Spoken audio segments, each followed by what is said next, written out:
જય હિન્દ દર્શક મિત્રો, હું જમીલ પઠાણ. આપ જોઈ રહ્યા છો તીર સમાચાર. વાત કરીશું છોટાઉદેપુર એલસીબી પોલીસની સરાહનીય કામગીરીની. જી હા, તેરા તુજકો અર્પણ. ગુજરાત પોલીસના આ વિશેષ કાર્યક્રમ અંતર્ગત છોટાઉદેપુર જિલ્લા એલસીબી પોલીસે 15 લોકોના ખોવાયેલ મોબાઈલ શોધી કાઢી તેમને પરત કર્યા છે.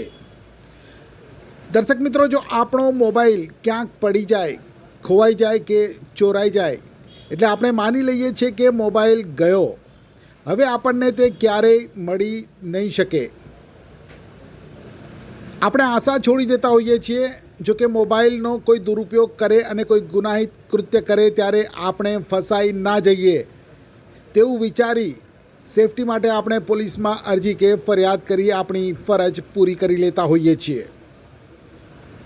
પરંતુ આપણી ફરજ પૂરી થાય ત્યાં પોલીસની ફરજ ચાલુ થઈ જાય છે અને પોલીસ પોતાના સોર્સ અને ટેકનિકલ સર્વેલન્સનો ઉપયોગ કરી ખોવાયેલ કે ચોરી થયેલ મોબાઈલને સર્વેલન્સમાં મૂકી દે છે. કારણ કે ચોરી કરેલ મોબાઈલનો ગમે ત્યારે પણ ઉપયોગ શરૂ કરવામાં આવે ત્યારે પોલીસને તેની સંપૂર્ણ જાણકારી મળી જતી હોય છે અને પોલીસ તેને શોધી કાઢતી હોય છે, તેના સુધી પહોંચી જતી હોય છે. આપને જણાવી દઉં કે ગુજરાત પોલીસનો એક હકારાત્મક અભિગમ, કહો કે એક વિશેષ કાર્યક્રમ તેરા તુજકો અર્પણ થકી જનતાની ખોવાયેલ કે ચોરી થયેલ ચીજ વસ્તુઓને શોધી કાઢી તેના મૂળ માલિકને પરત કરવી.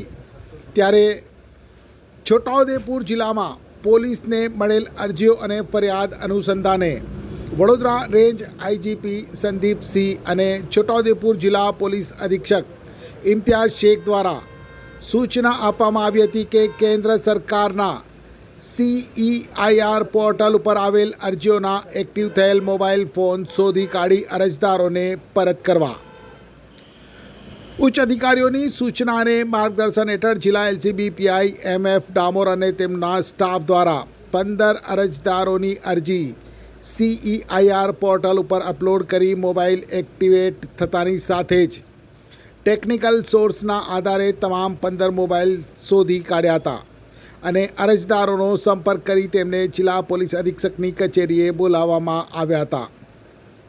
કુલ રૂપિયા 3,53,000ની કિંમતના રિકવર કરાયેલ 15 મોબાઈલ તેમના મૂળ માલિકને સુપ્રત કરવામાં આવ્યા હતા.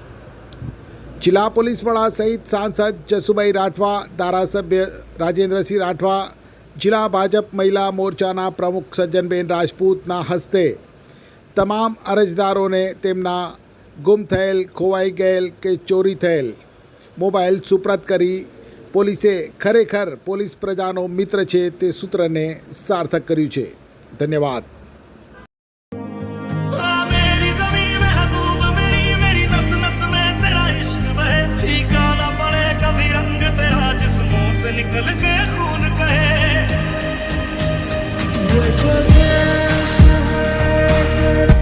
છોટાઉદેપુર સહિત રાજ્ય, દેશ અને દુનિયાના સમાચાર જોવા માટે સબસ્ક્રાઇબ કરો તીર સમાચાર અને બેલ આઇકોન જરૂર દબાવો.